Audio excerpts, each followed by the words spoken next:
Comic Geek Speak, episode 59.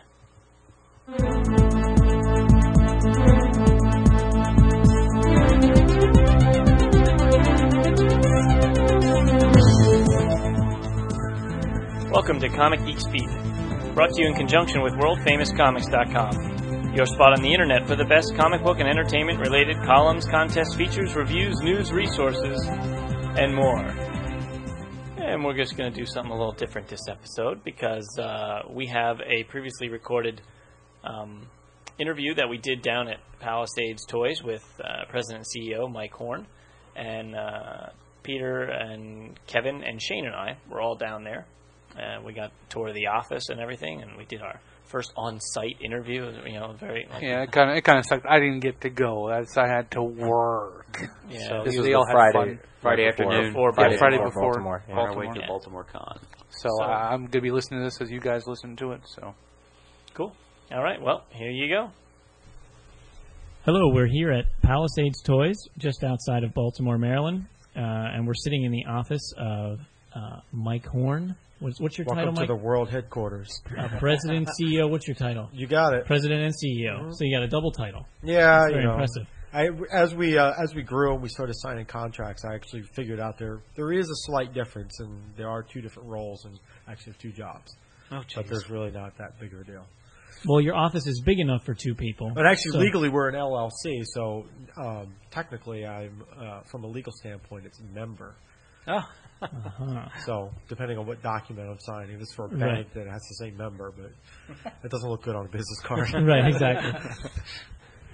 Well, I think we should start off with everything. I know you used to work for Diamond Toys, Diamond Distribution. So I'm going to ask, how did you get into comics? We ask everybody that we meet that.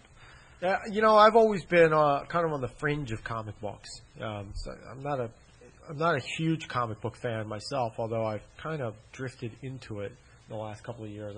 You see, there's some DC books around and Top Cow, and just people I know in the business have kind of.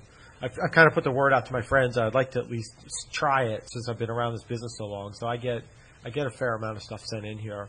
There's an enormous pile of stuff around somewhere. But actually, I grew up in a comic book family. My parents and my oldest brother in the 70s, in the beginning of the comic business, were doing the flea market. As they moved from flea markets to comic book conventions, I was a kid. So I grew up in the background of that. So, just sort of through osmosis, I figured out, what they were and, what a valuable book was, and the fact that you had to buy it for less than you sold it for, and, that kind of thing. And we'd come home from a comic book show, and the pool table at home would just be covered in stacks of, Silver Age and Golden Age books. And my dad actually kind of migrated into specializing in the Golden Age stuff. So we had a fair amount of good vintage stuff flow through the house over the years. Wow. So I've seen pretty much all of it. Most of that stuff probably make all of us drool. Could be. Well, and at the time too. I mean, it's been 30 years. Yeah. So a lot of that stuff has escalated since those days. Yeah. But my professional career started really by potluck. I mean, I went to Towson. I have an English major. I graduated in '91, and I think like most college kids, I kind of looked around and said, I have no idea what I want to do now. And I actually wasn't even sure where I wanted to live, so geographically. So I just literally one day opened up the Baltimore Sun and was like, well, I'm think about moving back to Baltimore area. And there was an ad for, it was, I think it was called Trading Card Buyer or Trading Card Purchasing or something like that, baseball cards. And, being around that world as a kid, I knew enough to apply for it. I sent in a resume. It turns out it was Diamond Comics, who's a wholesale distributor. And I was one of about 150 people who applied for the job, and had a couple of interviews and did okay, and figured out how to talk my way through it. And next thing you know, I had that was my first career job. So I was 22, 21. Wow. I was a buyer for trading cards, and that's sort of how I got officially into this industry. What made you think to change the toys? I know you went through marketing first. Gradual process, but I left Diamond in June of '94. I spent the summer out in Colorado, New Mexico, Utah, doing some mountain biking, just kind of playing for a while. Came home and set up shop as a marketing consultant. So it was a one-man shop, and I didn't want to have my name brand. I didn't want to be like a law firm. I just have my name. So I created this Palisades, which is the name of this cliff area at Squaw Valley, California, because the whole mountain thing I thought was cool. Never really intending it to be a consumer brand. It just was one of these things. So I used a network of people I'd met at Diamond, and I figured out, basically I was an outsourced marketing department. So you'd call me up if you wanted to sell comics or toys, or movie companies were interested in what comic book properties they should license, all that kind of entertainment vicinity. And I would just bill accordingly, either by the hour, by the month, or a percentage of sales or whatever. I kind of made it up as I went along. And long story short, we just kind of migrate. I like the 3D stuff more than the comics. It's just more interesting to me. And so I migrated towards those kinds of products. And I just kind of got the itch to want to start making them instead of helping other people make them. But I had to dip my toe in the water because it's not easy, just walk into China and say, okay, start making stuff for me. Yeah. Right. So it was a gradual process over 4 or 5 years, just going over to Asia, figuring out how stuff gets made, going to Toys R Us and getting browbeaten by buyers and figuring out how to work their systems, and going to toy fairs, and it's just, learning as much as I could. And I still obviously have to do that. I don't have, all-encompassing knowledge. And then you also had to acquire the licenses for same kind of thing. Right. I mean, a startup doesn't just walk in and get an A-list property. We grew gradually, and we did it through partnerships. What was your first toy? The first action figure is up there, that Ash figure, which is not. We've done 2 Ash figures actually now.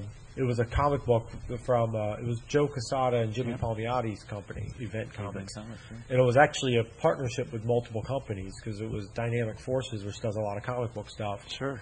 Who had the relationship with Joe and Jim, and kind of pulled it together. And then my job was to get it designed, get it made, figure out how to produce it, do most of the sales. And, that kind of got us kick-started and figured out how tooling works and what factory delays are, and all kinds of stuff. But that, then we took that and we were able to, kind of bump into some other stuff. And while that was going on, at the same time I was making, there were a couple of Japanese companies who were making products that we were importing to the U.S. under co-branded. So there was the Tekken figures that we had our brand on, and Epoch in Japan. And then there was a lot of Kotobukiya product of Final Fantasy, which we co-branded with our brand and their brand. And so we sort of eased our way into the marketplace. And again, just sort of, then through that we started working with Sega, and then through that we started doing more video games, and then that led to Resident Evil, and then that led to, whatever was next. Just as you keep kind of gradually building. Sure. And obviously the big break came when Muppets rolled around, because that was really, while we'd done a lot of products, that was the one that got us the most recognition, that got us the most sales, and really kind of catapulted the sales volume of the company. Yeah, I have to say that's my favorite line. And of stuff we've done, we haven't done anything that's had the depth of that. Yeah. I mean, we just, Invader Zim's a cool property, and we've done some good stuff, but there's just, there's so many characters in that line. And, one of the unique things about it is, when we first got into it, everybody's got a favorite, and it tended to be someone different. So it was easy to get sort of the audience hooked in on it. I can't wait for so-and-so to come out. Yeah. So it worked out pretty well. I've been collecting toys for a lot of years, and I have to say, getting to know some of you here at Palisades and participating on the forums has been a thrill. It's really unique to see how much participation you as a company want us to be in, asking questions about what do you want to see. You can go into philosophical reasons, and you could call it market research. It's just a matter of, it's got to be fun, and it's got to be fun for everybody. And yeah, there's some value, and we certainly get information from our message board. There's a number of collectors who are on our sort of information cycle list, You guys might be on it for all I know. I know Ken relies on a lot of you guys, you as collectors, and get paid in product to come up with ideas. And you know what? Quite honestly, fans know the properties better than anybody. I mean, take Muppets for example. There were characters that Muppets fans knew inside and out, colors, designs, costumes, details, history, interaction, stuff that even Henson didn't know. And it was very, it's stuff that we don't know, and we don't have the time to dig that deep. And it's certainly shown their quite love. A bit. And it's that way with each property. There are Zim fans that know Zim inside and out. There are Buffy fans who know Buffy inside and out. And go on down the list. Every one of them's got their group of experts.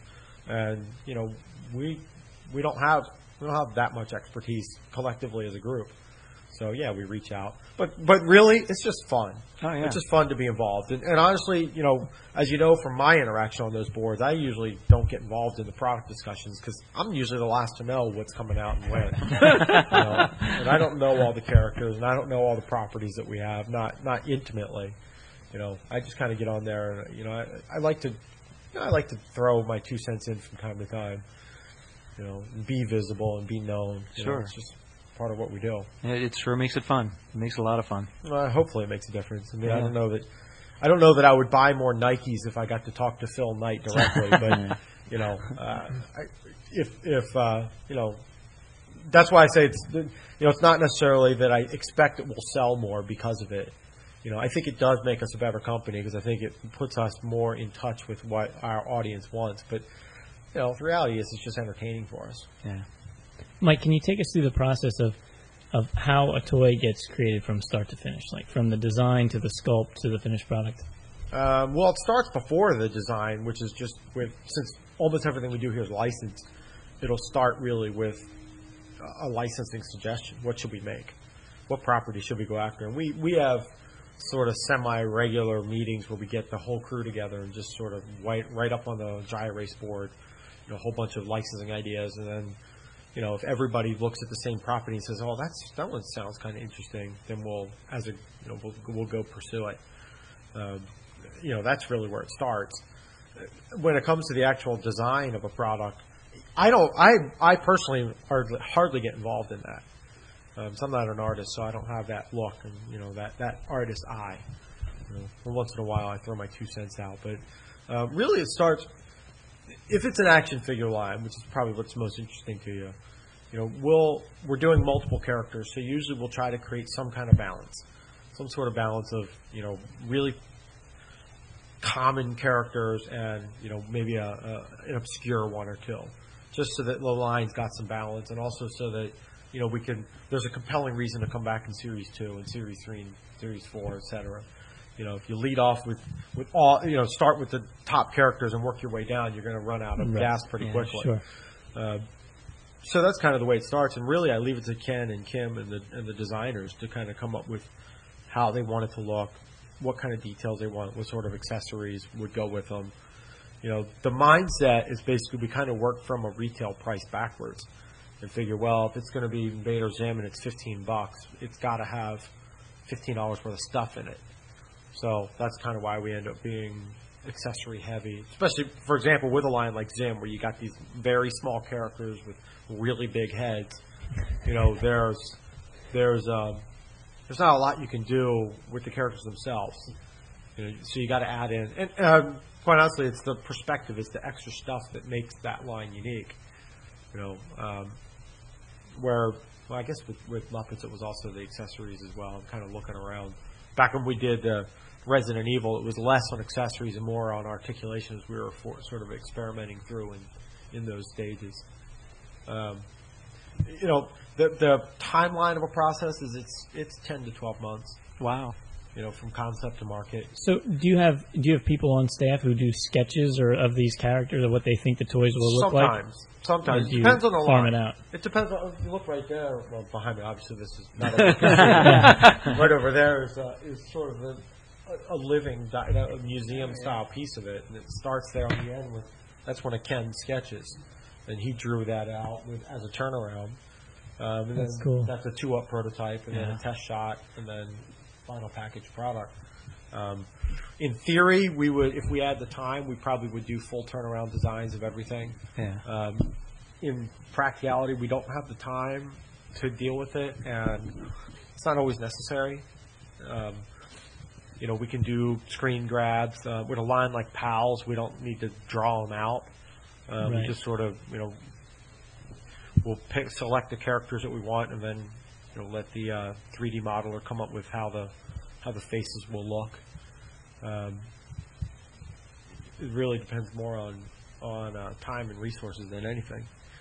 Sure. I'm sorry. Go ahead. I have to say that every toy that I look at, every figure, everything that I look at looks exactly like it should look like. Yeah. And that's sometimes very rare with certain toy lines. Oh yeah. Outside of this company, you know what I mean? And that to me just shows the commitment. Well, and that's where we've sort of hung our marketing hat on, is that the reason we can put out Muppets and Alien and Predator and Resident Evil and Buffy, and they can all live under the same brand, is that it's the authenticity, it's the wow factor, it's the cool factor that is the commonality of it. Because really, Kermit and Predator don't really normally live in the same brand. But for us, it's that emotional connection. I always explain to people when I have people come into this office who don't know anything about our industry, a banker or a CPA or someone or our attorney, and you bring them in for the first time, and they look at something, inevitably they'll find something that they recognize, whether it's Super Grover or Alien, or there's one character somewhere in the room, and they go, "Oh wow!" And I say, "Well, that reaction right there is what our company." It's our mission to get. One step further is for you to go wow and then reach in your pocket and go, I should pay for that. And that's a big step. Yeah, that's a big commitment. That's exactly. That's not an easy thing to do. So, that's where, even though stylistically the things may look wildly different from each other, it also gives me the flexibility to go after a wide variety of properties. Sure. Well, and when they look exactly like they're supposed to, it's a lot easier to reach into your wallet then. Oh yeah, absolutely. Well, that's the connection. It's a motivator. Yeah. Well, even me, I had only, and our fifth who couldn't be with us this afternoon, Jamie, he often teases me that I was only going to pick up Bunsen and Beaker of the Muppets, and a year later, I have every single thing that I could possibly get my hands on because it was so overpowering. We've heard many similar stories. It was incredible. These days. And thank you, by the way, because if you hadn't picked up the rest of that line, it wouldn't be what it was today. We wouldn't be in this space. Well, and my wife often she can appreciate what I swears at you. Yeah. She appreciates the love I have, but she was like cheering when I said the Muppets were going to end, and then I said, "Well, now wait a minute." I said, "But now Sesame Street's going to start," and she just kind of and cringed again. But after we saw the way it is. After we saw the Sesame Street figures at San Diego, and you probably don't remember, but I shook your hand at San Diego, and my wife was with me, and she looked at them and she said, "We're buying all of these." And I didn't even have to, prompt her. She said, "Absolutely, this is going to be our collection." I love to hear that, and there are certainly, I hear, from time. I know in particular, like the Swedish Kitchen was one of those projects where a lot of people came to me and said, this is one product that is allowed to not live in the back corner of the collection room. It sits in the middle of the regular kitchen in the house, those are the stories that keep us going. When that came out, there was a bunch of us going through a thread on the forum, and one of the guys said, "You realize we're all sitting around talking about a dollhouse kitchen." And we're just going crazy about how we opened it, how long it took, all the accessories in detail, and they're like, "Yeah, it's a dollhouse kitchen." But we were all going crazy. When we were developing that project, and this was back when we were in the old office, and Ken was showing me his ideas for it, and he showed me the estimate on tooling, and I mean, it just, it was name the hyperbole. I mean, there was, the federal government couldn't budget that. It was awful, and I remember basically we had to decide: do we have to either raise the price, or make serious cuts? And ultimately, that came. Ken made his suggestions. But it came to my decision, and on that particular project, I remember just saying, you know what, let's roll the dice. Let's raise the price, a little bit, and let's really make this a benchmark item. Yeah. And here we are 3 years later still talking about it. Oh, yeah. I feel like you did that with the Backstage, too. Just did it more for everybody's love of it. The difference with that one was that one had a lot of red ink on it. Yeah? Yeah, that was, it's a great item. Of course, mine is just sort of thrown up on the shelf there. But, yeah, it was, that one was a little financially painful. You said about the customers having a wow factor. Is there a certain line other than the Muppet toy or figure that gives you a wow factor? I get asked that a lot, and I have such a cop-out answer. That's fine. I'll take it. It's really, honestly, it's whatever's new. That's cool. It's whatever the newest thing is as it comes in. In the last month, I'd say the signature Alien Queen is my favorite. In the last week, the favorite item is this Matrix statue from Gentle Giant that came in with the Trinity. Actually, they both came in like 3 days ago, and that's got the wow factor for me. They're definitely nice. Spectacular. They're beautiful. Yeah. Luckily, I'm friends with those guys over there, so I don't have to consider whether or not I have to reach into the wallet and pay the crazy money for them. Going back to creating toys that actually look like the properties that they're supposed to. Why are there so many toys on the shelf that look like crap?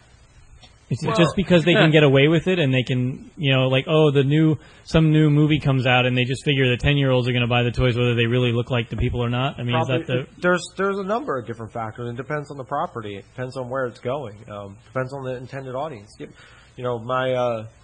My friend has a 5-year-old son who's just gotten into Star Wars. He doesn't care if it looks like the Metacom Darth Vader or the $3.99 or for Burger King Premium. He just wants a Star Wars toy. right? And the mom who's buying it for it, you know what they want? They want it to not fall apart in six weeks. Sure. So there are certainly costs to be cut, and it's very expensive to add. To add all that detail and add the extra paints and the extra assembly, and some products don't necessarily need it. We were talking about our kids earlier. My daughter's 4. She doesn't have the finesse yet of knowing whether something is spectacular or I got from Master Replicas. They sent me the glass Snow White or Cinderella slipper. I haven't even given it to her yet. Because she's 4, she's not going to really appreciate it yet, even though she loves Cinderella. Right. She'd rather have we go to the Disney store and she oohs and ahs over the $3.99 Cinderella toys there. Right. So I think it depends on the intended audience. I think there are crossover products like Star Wars, like Batman, like Spider-Man, that you have collectors and adults who love those properties and love those movies, and they're looking for, maybe they're looking for this Muppet style, authenticity, and it's simply kids' toys. I'm not Jesse Falcon at Toy Biz, so I don't know what all of his motivations are. I don't know what pressures he has from the parent company. I don't know what the rules are. I don't know how strict his budget is, but I would suspect that he goes crazy on a line like Marvel Legends because he can, and everything else he just does as much as he possibly can, but he's really stretched on budget. Yeah. And then I take that same... Look, this is not to say that Toy Biz or Mattel or Hasbro says we don't want quality, or that Toys R Us or Walmart or Target says we don't want quality. Sure. But I think there's a threshold of what's quality, and I think most just regular consumers, quality is it doesn't break. Yeah. See, as a 31-year-old consumer, I say, well, this toy is crap, but, these from Palisades or McFarlane look exactly the way that I expect them to look. But then I want this Spider-Man figure, and it sucks. And it's very disappointing because I want a really, really, really good Spider-Man figure. So you got to, but you pick and choose because, with a line like Marvel Legends, I have all he the can Marvel give Legends. He can give you your great one. Right. But you got to pick and choose. Yeah. Like the average 4-year-old just wants the Spider-Man that sticks on the wall. I started amassing some Star Wars stuff for my boys, and with this Revenge of the Sith stuff, I think is better than some of the other things. So I have a little pocket just for them, and it's not going to matter. They're just going to play with it. So they're going to rip it open and destroy it, and as long as it doesn't fall apart in the first day, I'll be happy with it. That's for the boys, Yeah, for the boys. I have a How couple. long are you going to stretch that excuse out? Until they're 6. Until they're 6. Once they turn 6, it's theirs. Well, it's all, and again, there's all, there are different qualifications of what is quality and what is not, and different audience. I mean, we're not selling Invader Zim to 4-year-olds. Sure.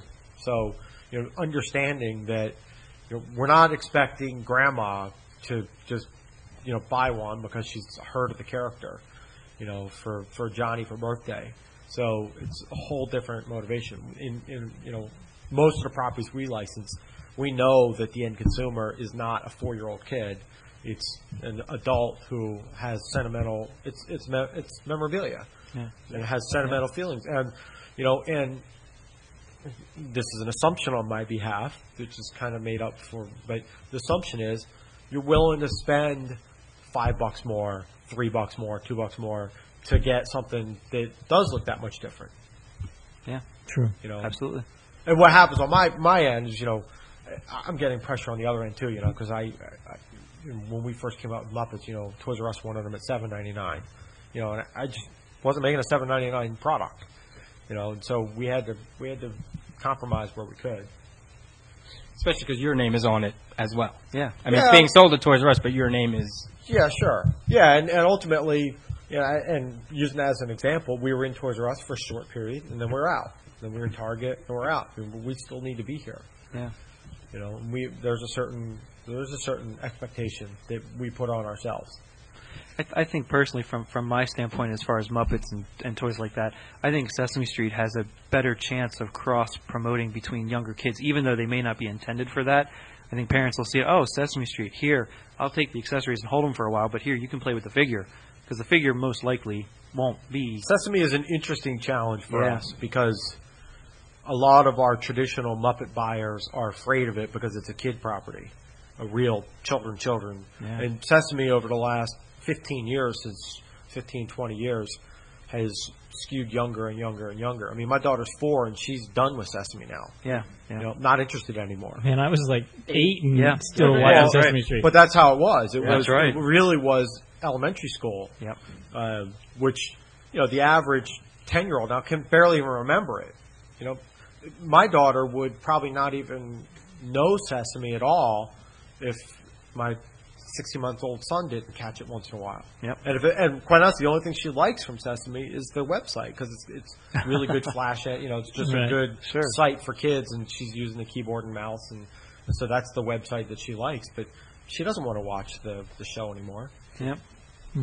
Yep. So it's an interesting challenge, because the perception of Sesame is that it's little kids, and no one's going to buy a 3-year-old, the kind of product we're making. Right. So, I want one of each. Well, so we want the warming one. And that's our challenge is going to retail. Is we know there are guys like you guys who are going to say, "Oh, that's really cool. That Oscar's awesome, and therefore I want them." And Grandma might look at it and go, "Well, how come this Oscar's $12.99 and this one over here from Fisher Price is $3.99?" Yeah. They're both green. They're in a trash can. I'm going to get the $3.99 one. Yeah. And that's. Well, it's just part of our challenge. Yeah. Can I ask a Sesame Street toy? Now, Shane might already know the answer, but I don't do a lot of web surfing for this kind of stuff. Are you ever going to do the people like Mr. Hooper and Maria and stuff? No, it's just the Muppet characters. We don't have license for it. They're not. It's the Muppet characters or the puppet characters. Right. Yeah. So they're not included in the property. Oh, because Sesame Street's just not complete Same without with Mr. Kermit. Hooper. There's no Kermit. Kermit appears on Sesame, but he's specifically excluded from the license. Oh, so he So was the only a closest you'll Muppet, get, only with the Muppet from a figures. merchandising standpoint. Because when they split them back 15 years ago, that's the way they cut it up. Yeah. Well, as long as we get Snuffleupagus, I guess we'll be all right. Well, we'll see. Yeah. We'll see. I'd love to do. I would hope for nothing more than for this line to have the depth that we did on You know, because looking, you know, and I'm not the hugest Sesame buff, but, you know, when we started getting into it, we got some of those history books and looked at them. There are an awful lot of characters that I've completely forgotten about. Yeah. And there's a lot of incarnations I didn't know. I mean, I didn't know that Oscar was orange the first season. I had no idea. I completely forgot about that. I mean, it wasn't even something for me to forget. I just didn't even know. Yeah, I didn't know that. I wasn't aware of that either. Yeah, so, you know, there are tons of things like that. And those were fun things that we discovered when we were going to the Henson workshop up in New York.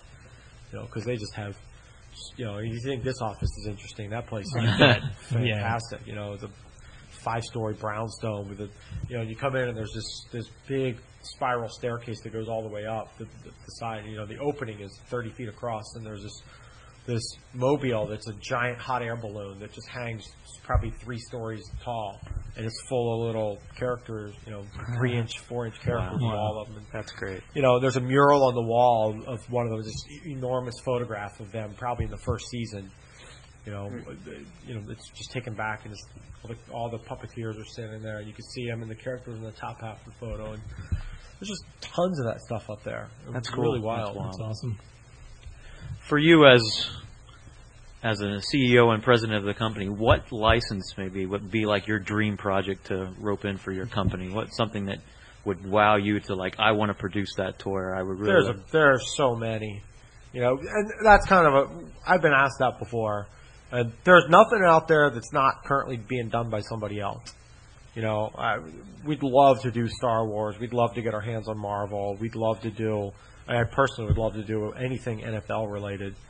I was just going to ask. You said you came down from Baltimore. Where are you from originally? I grew up in right where the Maryland, Delaware, Pennsylvania corner is. So how does your Baltimore employees take to your Eagles hat and your Eagles NFC East Championship poster over there? I get a little bit of flack now and then. Believe me, I got plenty of it the day after the Super Bowl. The year before after the NFC Championship loss, and the year before that after the NFC Championship loss, and the first game of the season. And I heard a little bit last week. I've gotten it, but you know. That's the rolling of the dice of being a Philadelphia team. In Baltimore. Yeah, it's all right. It doesn't. I don't have any animosity towards the Baltimore fans. You know, in Baltimore, I'm very neutral on the Ravens. Now, Redskins, it's a whole other thing. Always one. You will not see any. You won't see any Redskin memorabilia in this office. I actually had the guy Chuck Tessera, who's the I think his title is like executive director or something at Diamond Select. He's kind of the head of Diamond Select. He's from New England area. And so we had a... Oh, boy. Yeah. That must have been a nice rivalry. At Toy Fair, we had an industry party. We share a showroom, so we had an industry party. And, of course, the loser had to purchase a Super Bowl champions hat and then wear it during the industry party. Not only did I have to wear it, I actually had to go buy it for it and then wear it, and then at the end of the party, and hope that picture doesn't show up on the internet, right? It came around. Of course. And I don't hate the Patriots at all, but a bet's a bet. It still hurts. The president of Wizard, Fred Pierce, had to wear my McNabb jersey at one of the Wizard World shows. He's a Giants fan. So, yeah. It's so much fun to hear that stuff. Yeah, it is. That's the neat thing about these kind of things, that you get to see the inside thing and learn about all the stuff behind and the people you meet and the things that take place that you're totally oblivious to. You know, so. Yeah, it's. I mean, that's the fun part about this stuff. And the Wizard shows are a blast to go to. You know, I mean, and I make no secret about it that the poker game's one of the highlights of going for me. You know, it's great stuff. What do you put in there? Muppet line stuff instead of cash? Everybody's trading comics and toys. It's all regular green. There's the trophy right there. Get out! Yeah, Cool. One of them. So do you have is your mailbox flooded with resumes every day for people wanting to work here, or how does that work? Sometimes, yeah. Because I would imagine there's a lot of excitement. You know, it's really odd. Sometimes it's floodgates. Sometimes I remember a couple years ago we were actively looking for web design interns. Brian. And you know, we went to, and there are a lot of colleges around here, and we went to like 6 of them. Posted paid internship, come work for a toy company, do web design. Right. Could not get. I mean, it was crickets chirping. Couldn't get even a nibble. So I mean, I thought that would be a no-brainer. Yeah. We would have piles and piles and piles of them. For me, it would be. Yeah, the problem, you went to college, you need to go to 30-year-olds. Then you'll get them. Well, yeah, but I don't know. I mean, there's not many 30-year-olds that want an internship. Well, Brian almost. Yeah, it was paid, but when we walked in, Brian already threw his resume around about 2 times. So you need a a web programmer. We do. That's one of the things we're open for right now. Okay, we'll talk after the microphone. There you go. Interview done. Remember, you get a job, I'm your man, boy. Here we go. Right. What and honestly, kind of joking aside, the biggest thing that we get related to that is everybody wants to do from wherever they are. And I've really built this thing here. I think there's a huge disadvantage to working remote. Yes, I fully understand there are some jobs that can be done anywhere. However, I think there is something you get from being in this room. As you guys saw when you walked around here, there's a certain energy you get. There's a certain vibe, and you can't replace the FedEx comes in from the factory. Everybody look at what's new today, which happens every day. And you can't replace the energy, the ideas that come out of that, and the lunch hours, and the Halo games, and whatever as stuff comes up. You can't. That kind of stuff doesn't. That's what you lose if you've got satellites all over, and that's why we decided from the very beginning that even though this is the age of phone, fax, and internet, you can be anywhere. We're building it here, and we want our team members to be here, and that sometimes is a stumbling block. Because we do get, obviously you guys have seen and you've interacted with people on a message board. There are a lot of talented folks out there. You bet. Tons of them. And we've met a lot of them, and some of them have done some work for us. Yeah. But when it comes to being a full-time member of this team, we really want you to be here. Right. Well, and as more as the technology age continues to grow, you'll never replace that energy of collaboration and being in everybody feeding off each other. Exactly. And, I mean, you always get your best product when that takes place. That's so what never I replace really it. believe, and we saw it was evident.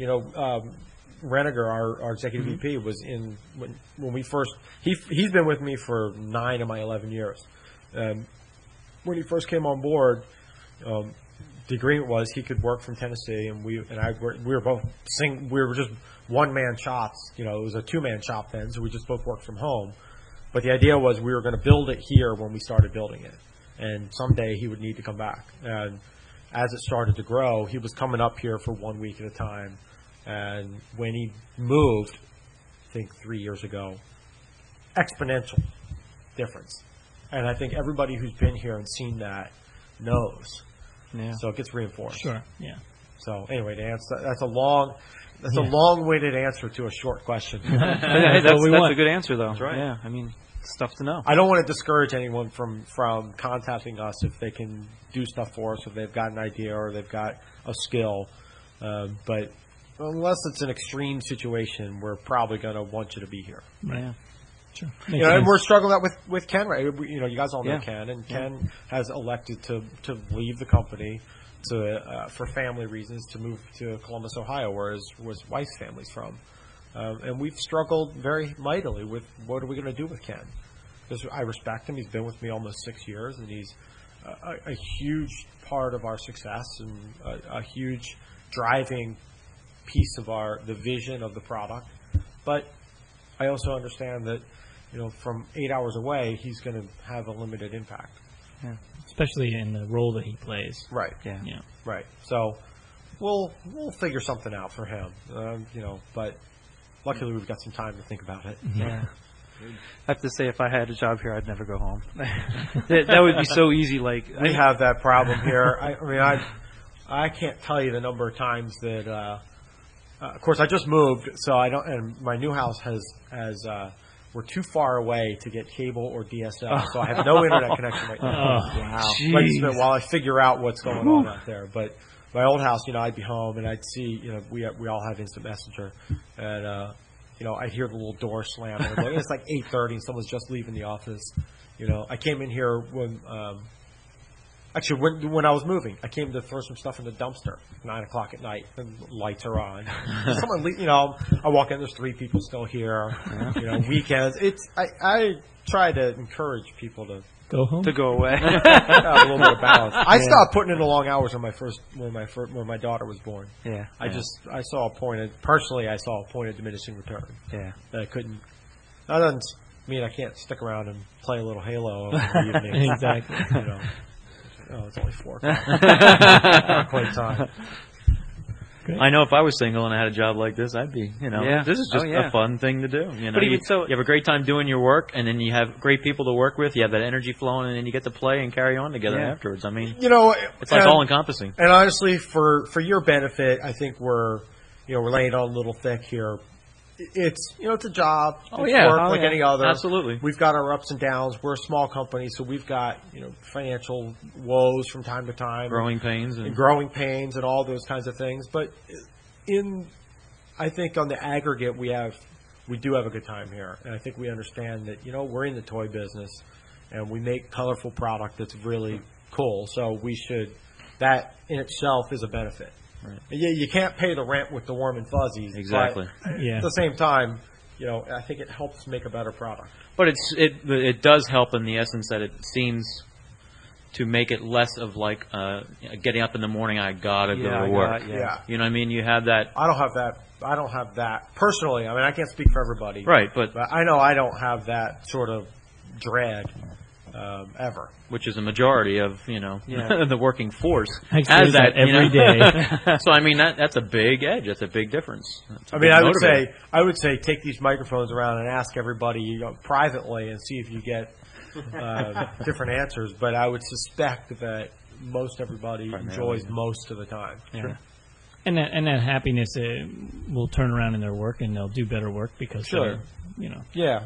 it's always the theory. Yeah. Bottom line is it still work though. It is still work, but we've seen that it makes a difference. Having this open environment, having us, wearing shorts and, bringing my dog in and sitting on the couch instead of a conference table, those things all have added up. And I believe that the atmosphere has added to the product and the culture that we have. And that we still can maintain the professionalism that we need when we do need it. Sure. Absolutely. Excellent. Well, any more questions? I think we're good for the day. We thank you very much, Mike. It's been a thank you so wonderful much. Real experience. pleasure. Glad you I guys always come enjoy in. coming down. Yeah. Yeah. And Doors always open. You guys come in anytime. Yeah, don't say that. I'll be camping outside. Far enough away there won't be every day. That's for sure. Well, if you hear enough, So to put you to apparently work. he's thought about it already. Yeah. If you show up on one of the days when the tractor trailer's here, you can grab a pallet jack. Help unload. I can use it. I'd be I all can over use it. Yeah, I'd do it. Absolutely. All right, guys. All right. Well, all the best of luck to you in the future, Likewise. and we have great hopes for the Sesame Street line. Thanks. Us too. Thank you very much. All right. Thank you. All right, thanks. Bye bye. All right, that was a cool interview, and I wish anyone who lives anywhere near Baltimore, just contact the people at Palisades, and they say anytime you can come in and get a tour, and it's so worth a tour. That place was awesome. I'd notify him first. But. Well, yes, that's what I mean. Send them an email, But yeah. let them know you want to come And that's in. cool that they are willing and open to doing that. I mean, how many companies are willing to just say, yeah, come on into our offices and we'll show you around and, have a good time. Yeah. And the trippy thing about entering that place? They were all wearing our T-shirts. Yep. We walked through the door and everybody had a CGS Comic Geek Speak shirt on. Yeah. Which was very cool. Yeah, Shane was telling me that anytime I want to go down, he said I'll go down with you. I'll go down with you. So it's not like he needs another excuse to go down. I was going to say, you got to twist his arm to go down. Yeah. I know Tasha's dying to go down too because she couldn't go with us either. And hey, I want to go back myself. It was. It'd be nice to go back in a couple of months or something and see, maybe see some things that maybe they'd be willing to show us some things that's going on. And show some progress to what things that we talked about, and and see what's happening. And, it'd be part of that process, kind of thing.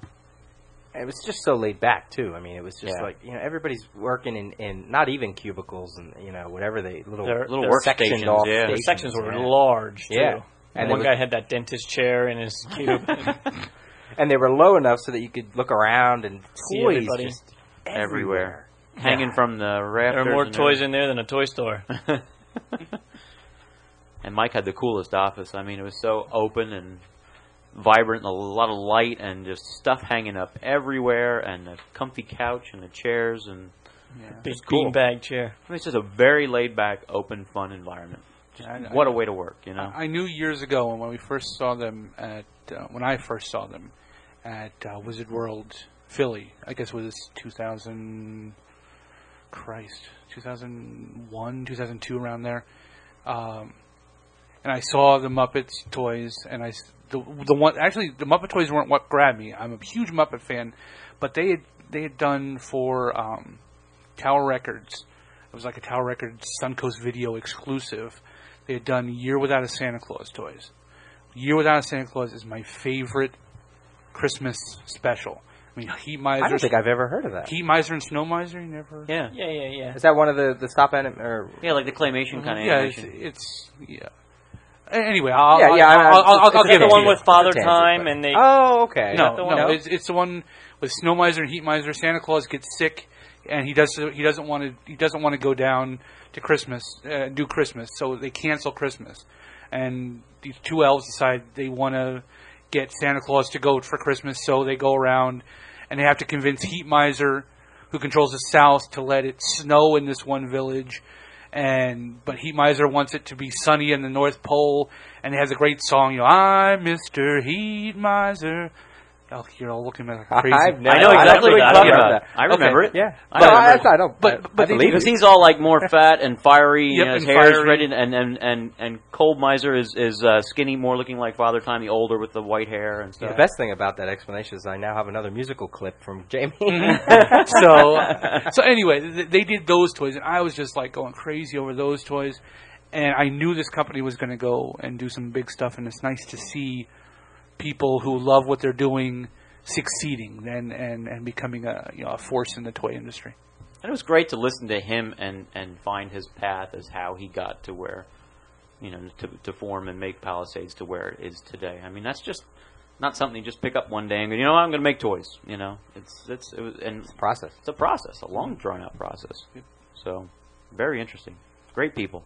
Wonderful time. We had a lot of fun. Oh, it was and a you blast. wouldn't when you pull up, you'll be like, "This is where it is," and then until Right. you walk in, you're like, open that door, "Oh, there it is." Yeah. It looked like any other company that you would find in any strip, business, Commercial park. park, Development yeah, or like whatever, an industrial park or whatever. Yeah. It you'd never know anything until you get in open that door. It's like Willy Wonka's Chocolate Factory. Is that what's kind of like? Yeah, sort of. Yeah, but if you're at a show no and they have a Oompa Loompas. booth, definitely go and say hello. Yeah. Even if you don't buy any of their toys, tell them you listened to the interview, and you just wanted to say hello and just talk to them for. They'll be busy at the shows, but just. And say we're not hello. getting anything for this, so don't. Oh no! this is No, I don't no. mean this as Anything. a weird want to kiss their asses. I mean because They're good you guys. need all companies should treat their fans the way these guys treat their fans. Definitely.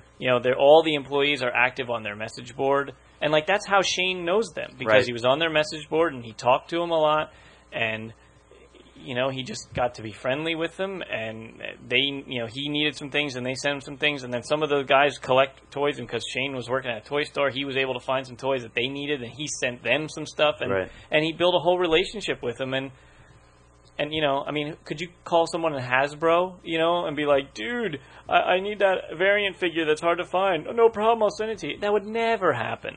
I mean, you'd have to be the brother-in-law of somebody who works there, The closest thing I did to that was a tour of Marvel. I did a tour of Marvel one Friday. My buddy Neil and I went up and set it up. You had to call in, and talk to them, and they set it up, and then we went in, and it was cool. It wasn't like, it was, they walked you through, they took you through kind of a process and showed you how a comic is made, which, it was kind of neat because we got to sit out there in the foyer and wait to go in, and it was only two other people and us, and I thought, oh, this is going to be great. It's just us four. And 2 minutes before it was time to go in, the freaking elevator doors opened, and 30 elementary kids just came pouring up. And it was just, okay. But they were kind of cool. And then they took us around and showed the editor offices and the bullpen. They still had the bullpen, and one of the bullpen members, every time they do a tour, would talk to the kids and who's your favorite character, and then he'd pick a kid and draw a picture for him.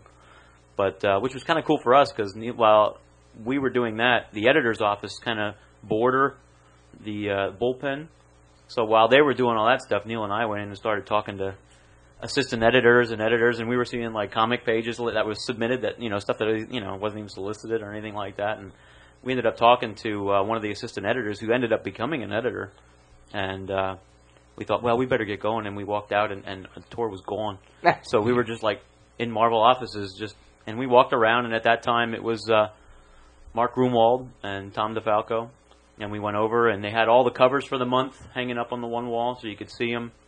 And then they had a secretary, and on the one side was Tom DeFalco, and the other side was Mark Grunwald. And each had their interview, and you saw the Ramita's Raiders where they did all the art corrections part stuff. And so it was great. It was great to be in that environment and see how it is.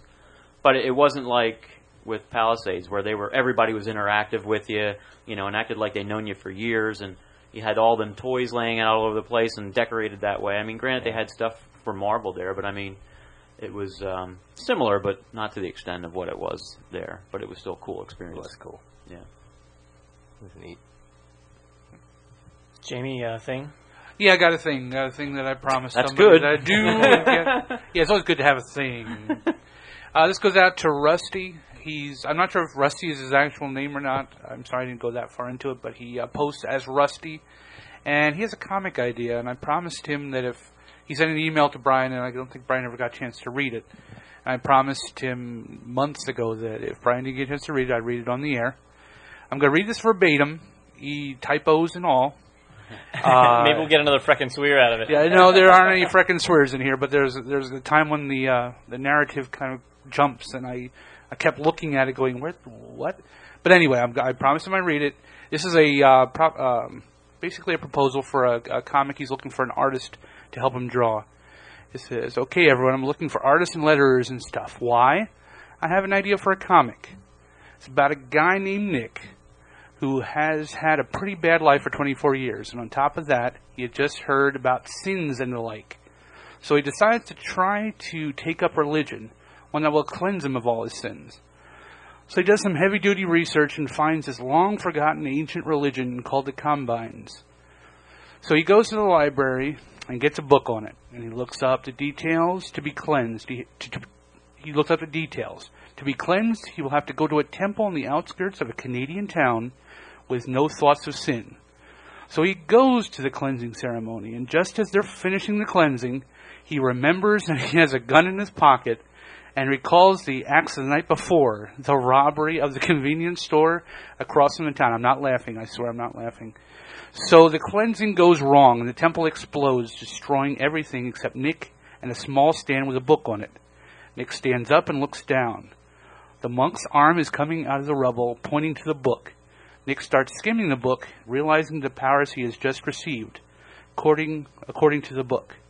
A cleansing gone wrong results in the cleansing palace to explode and the one being cleansed to be, and this is where I'm not sure what he means, VQ'd, or I think cursed is maybe what he wanted, because whatever he touches he combines his very body and soul with, and becomes a rage, a towering monster with no knowledge of right or wrong. Nick looks at the cover of the book and notices that the monks are only allowed to read it. But being Nick, he reads on and learns the way of the Combines. More importantly, how to control the rage. Nick takes the book and decides to test it. He concentrates on the knowledge just introduced to him and thrusts his fingers into a pool of blood. This is where I'm trying to figure out where he's going with this. He looks at the blood and it starts to grow and drip blood.